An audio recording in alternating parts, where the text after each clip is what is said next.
If you're anything like me, 2023 has not been your year. You failed to navigate a small town breakup in a dignified way, opting instead to document it online to the detriment of your character and maybe even your persona, which is not ideal. You moved back to Atlanta where most of your childhood friends have started families and or businesses, and the only side gig you've been able to secure while you wait around for your indie time travel slashers festival run is at a cutesy little Mexican restaurant staffed predominantly by high schoolers who aren't equipped to fully appreciate your understated humor. You're going out too much, familiar faces you can't put names to seek you out and offer you drugs, and you keep finding these videos on your camera roll of you blackout drunk dancing at some after-hours bar off Auburn Avenue. While you rationalize that dark nights of the soul like these are crucial to any good comeback story, and in time may lead you to a fresh new phase on your creative journey, you're concerned you may inadvertently kill yourself before you get a chance to rise from the ashes. And moreover, you've lost confidence in the promise of redemption through art, specifically your art as it is now. I just transcribed a poem that I wrote in my head on a 30-mile walk home from a wedding reception I was a +1 at last night, apparently. The memoir-driven docufiction essays have devolved into pedantic displays of butthurt. He says he plays with matches because he's bored. I think it's because he likes the warmth on his hand before he lets go. And the ego driving your content is giving Walmart version of Jason Statham as seen in that movie Crank vibes. You're keeping your ear to the ground for alternative outlets for the creative toxicity welling up in your brain because you would like to leave behind a brighter, more multifaceted legacy. But every time you sit down to write these days, the same muses keep showing up, and they look like Fred Durst and Aaron Lewis, that guy from Stained. And I don't know, it's not great. You did have a meeting in Midtown with an OnlyFans creator who was considering you for a supporting role, but on the way home you got into a fender bender, and any excitement you felt about the prospective shift in medium was sacked by negative self-talk like, "Who taught me how to drive? Amanda Bynes? My Honda has a hair lip now. And I can't afford a new bumper right now. At the age of 35, I can't afford, stop. Just stop. Since when has my bank account held any sway over my self-worth, art, life, till I die, remember? And if I starve to death, then that's just part of it. There's always posthumous recognition, and even if there isn't, I shouldn't care. It's a way of life. I am an artist, right? Or am I just a content creator at this point? Because if I'm that, maybe I should be less cavalier about starving. I don't feel like starving translates that well in the creator ethos. And let's backtrack here. Why am I so hung up on the cosmetic damage in the first place? The car does its job. It gets me from point A to point B. And if I had a kid down the line who was born with a cleft palate, would I love him any less? Maybe I would. Maybe I'm an irredeemable piece of shit who doesn't deserve to evolve on any platform. And you caught yourself ruminating like that, and you started to scold yourself for it because you've heard enough mental health pundits on TikTok to know that ruminations can amount to self-fulfilling prophecies. So yeah, you decided then and there to do whatever it takes to get yourself out of this funk, if not for your emotional well-being, then for a fresh new lease on your content, because for better or worse, that's what keeps you going. And yeah, it's been a real drag lately.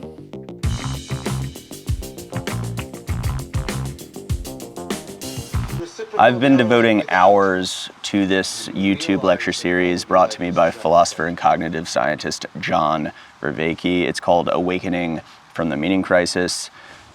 And this is the description on the channel. This series provides a historical genealogy beginning 40,000 years ago that explores the rise and fall of meaning in the West and the philosophy, religion, and science that nurtured it. John examines how human beings evolved to be meaning-making creatures and why this is so essential to our culture and cognition. He also explores how the decline of meaningful worldviews has paved the way for various modern ailments, such as our political, environmental, and ding, ding, ding, mental health crises. Yeah, he argues we shouldn't be dismissing useful techniques from ancient traditions and instead integrate them in a way that's compatible with our modern scientific sensibilities. As far as my crippling depression goes, I would have thrown money at the problem, renewed my BetterHelp subscription, but I feel like I talk so much in these installments that I'm not really in the market for a listening ear right now. I want to kind of rest my voice and just take in unsolicited advice, and that's what Vervaeke does for me. He's encouraged me to start meditating again, and he refamiliarized me with Stoicism, which is recognized as one of the forebears of cognitive behavioral therapy. So I'm sure it's doing something. In Meditations, Marcus Aurelius says, the happiness of your life depends upon the quality of your thoughts. And yeah, he and the other Stoics were big on the human capacity to challenge, question, replace, and or ignore those thoughts. And that's the part that appeals to me. Yeah, happiness seems fine in certain contexts. It's just not really my top priority. My end goal here is to be the best I can be at what I do that is unique to me, namely my art. And with all that said, and in keeping with my well-documented adherence to the Bohemian Creed, art for art's sake, I will be careful not to get too carried away with Stoicism. I'm certainly not trying to compromise my voice by becoming some one-note sage or anything. And I'm not too worried about it. While yes, Stoics believed in determinism, they didn't find that it was incompatible with free will. And at 35, I think I'm familiar enough with my impish disposition to know that if I feel myself in any way becoming too stiff, I will downgrade to an operating system with more entertainment value. And I'll go on living a less than virtuous life, rationalizing that my core purpose here may just be to be an entertaining cautionary tale. Again, happiness seems nice. I just don't know if it's my thing. Some of the least interesting people I know are happy, are either really good at pretending to be happy online, but also my suffering has yielded quite a bit of art, some of which I, for one, think holds up. On the other hand, David Lynch does maintain that the tortured artists who are considered great aren't great because of their pain, but rather in spite of it, and that inner peace can yield more creativity than suffering can. Science backs that up too, but science never wrote and directed Wild at Heart, so it's harder to defer to it in matters of the arts. Anyway, needless to say, I've come to the conclusion that inner peace is worth a shot. And while I'm not going to dole out the grand I would need for a legit TM course right now, I am practicing guided meditations from an 8-week guide to mindfulness. I'm on week 4 right now, and while it's kind of unnerving how distant my ego feels when I'm doing the exercises, I'm going to keep going, with the understanding that my suffering may in fact be a crutch. As Buddhist monk Thich Nhat Hanh wrote, people have a hard time letting go of their suffering out of fear of the unknown. And when I read that, I couldn't help but take it as a challenge. I pride myself on being far less afraid of the unknown than the average person. Like, I could have easily been an astronaut if it didn't require a psych evaluation, or 1,000 hours of pilot in command experience, or a master's degree in a STEM field from an accredited institution. Where is I? Happiness posing a threat to my personality, right? Okay, yeah, I'm just gonna have to cross that bridge if and when I get to it. Right now, I'm just gonna focus on being less miserable in hopes that it broadens my range. All right, let's dive into it. Okay, so this is a diagram from one of Vervaeke's lectures that illustrates what he terms parasitic processing, and I think it's a good depiction of how my seasonal spirals play out. Basically, when I judge an event as bad, it's easier to recall bad memories than it is good ones. That's called encoding specificity. I start to perceive things in ways that reinforce my negative beliefs, confirmation bias. I make worse decisions. I stew in my anxiety and low self-assessment, leading to, and he doesn't include this in the diagram, but really cringy Hinge dates with millennial Disney buffs who are put off by my lack of pep and liken me to one of Ursula's merfolk polyp prisoner things. All this limits my cognitive flexibility. I'm less likely to see solutions that are available to me. And yeah, you got your fatalism, your paranoia, and then you're back at the head of the snake. So how do we combat this cycle? How do we get out of this? Buddhists offer the Eightfold Path. The Stoics have their 4 cardinal virtues, one of which is temperance, which I suck at, but I'll get to that later. A common theme in both traditions, though, as it pertains to breaking the cycle, is the idea that nothing is either good or bad, but thinking makes it so. You'll recognize that from Hamlet. But for Shakespeare, that line was just filler. Totally worn out, even in the 17th century. But worn out for a reason, because if you internalize it, then you're pretty much golden. So the goal is to get good at separating events from meaning, seeing as we have very little control over events and far more control than we think over the meaning we assign to those events. I have found this challenging, especially of late, for a few reasons. The most notable being the rom-com I'm writing. Vervaeke is very clear about this. He believes rom-coms are insidious, and that they are the quintessential form of pornography in which we indulge in decadent romanticism. They teach us that the narrative meaning we assign to things is aligned with the way the world is unfolding, that the universe will conspire to bring soulmates together, which of course it does not. I know this firsthand. Still, I think my screenplay is gonna be a banger, so I feel compelled to finish it.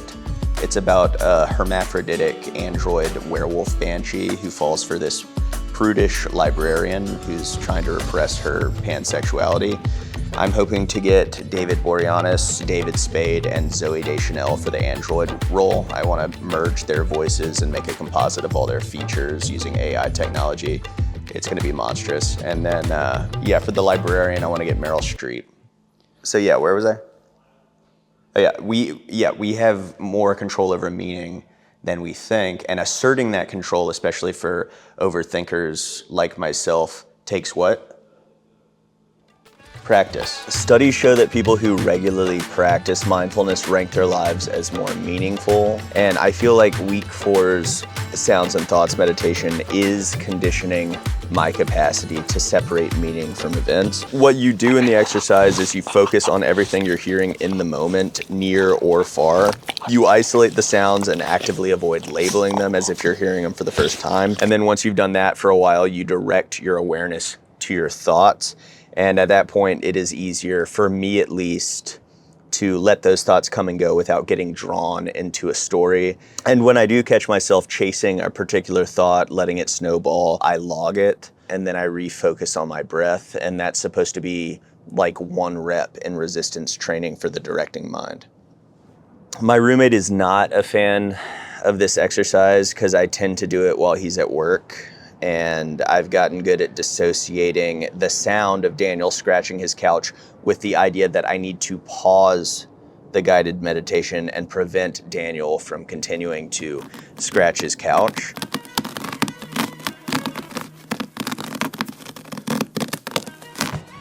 And yeah, one of the things I've learned over the past month that I've tried to impart on Derek is that he's probably too attached to his couch.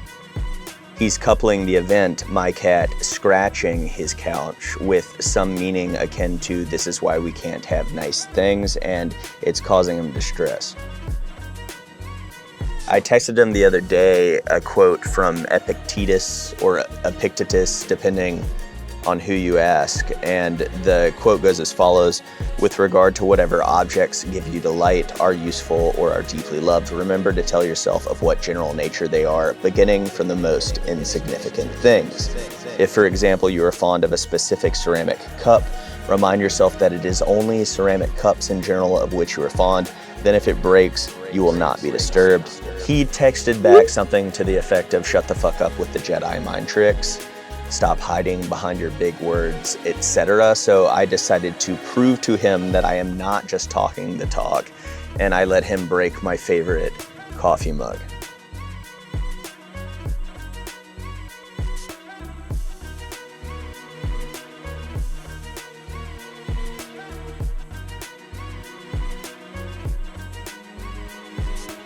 I didn't tell him that I don't really place much value in coffee mugs and that I was fine parting with that one for the B-roll of him smashing it while I hammer home the point that everything we have is merely on loan to us, that loss is an inevitable outcome of ownership, and that if we keep that in the forefront of our minds, we will weather loss, or in the case of Derek's couch, deterioration much much better. Letting him smash one of my external hard drives probably would have been a more cogent gesture, but it wouldn't have looked as cool on camera. And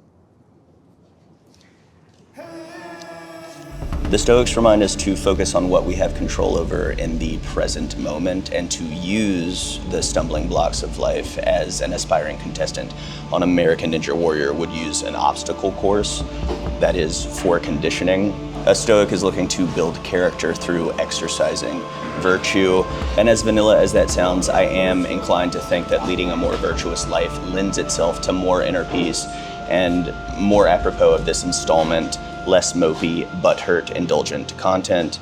As Marcus says, you will never cease moaning until you experience the same pleasure in making an appropriately human response to any circumstance you meet or face as the hedonist does in his indulgence. And that leads us to my struggles with temperance as it relates to my vices. It's argued that temperance is the most important of the 4 cardinal virtues, and I have to believe that exercising it is going to do wonders getting me out of my current funk. So how have I been doing that? For one, I've stopped juuling, so I've been having to say no to more or less 200 compulsions a day to hit it. And if I'm right, those no's are gonna add up and condition fortitude of mind the same way high reps with light weights build endurance of muscle. It has been a serious chore, but I try to remind myself that Eisenhower quit a 38-year smoking habit when he was president of Columbia University, and that I have arguably zero professional responsibilities at the moment outside of making margaritas. Yeah, I haven't juuled in like 2 weeks, and full disclosure, I don't feel much in the way of benefit, but evidence suggests that quitting smoking can improve symptoms of anxiety and depression in just 6 weeks, and in the long run, it can be as effective as taking antidepressants. I'm gonna go ahead and assume that that also applies to vaping. I don't know the science there, but it seems pretty self-evident that my self-confidence and sense of agency are gonna skyrocket once I stop being a slave to something I charge through a USB port just to suck on all day. As Marcus says, it's ridiculous not to escape from one's own vices, which is possible, while trying to escape the vices of others, which is impossible. Yeah, for the Stoics, temperance isn't totally synonymous with moderation. It has a broader meaning that encompasses discipline, which I do have in certain contexts. I have continued working on the revenge body I started building for the last installment.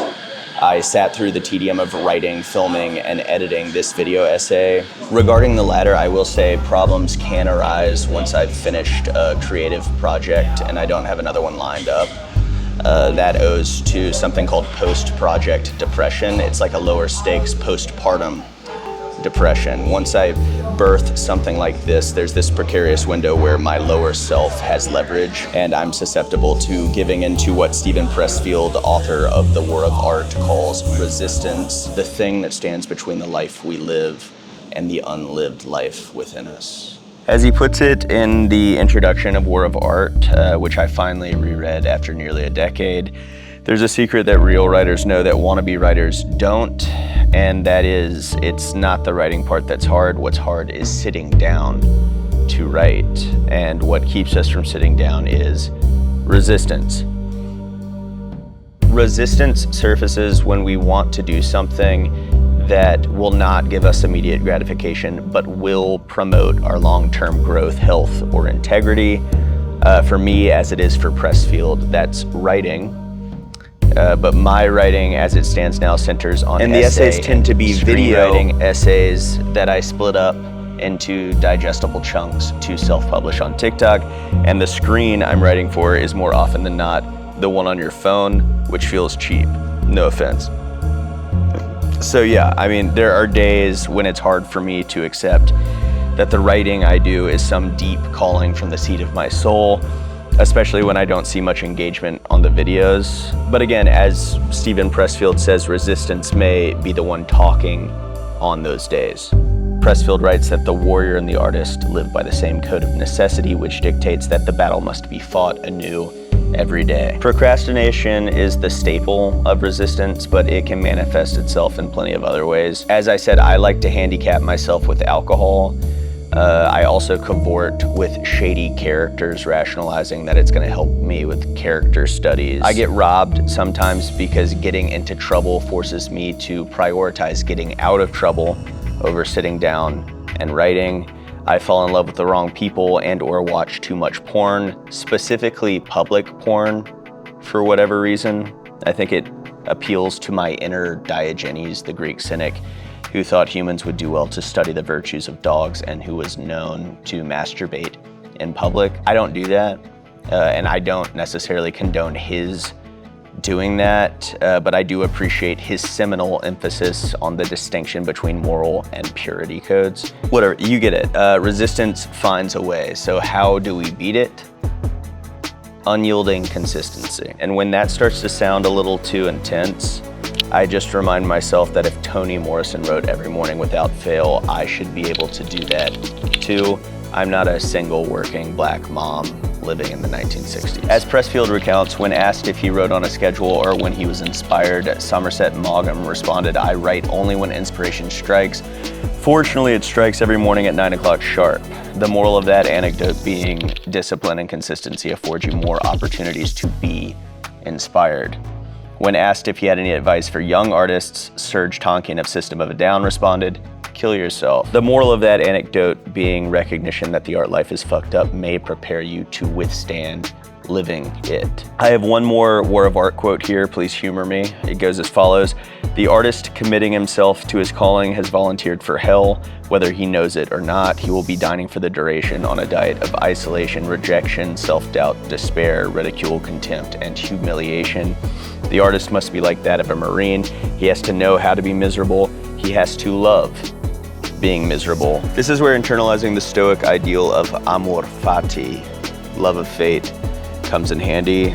You love your fate because it's fuel for exercising virtue and individuating content, fuel for character and persona alike. Geeking out on Marcus's meditations and treating this long dead emperor like my own personal hype man does have a way of keeping me calm and moving forward in accordance with my nature as a man who feels compelled to vlog on an amateur level well into his 30s.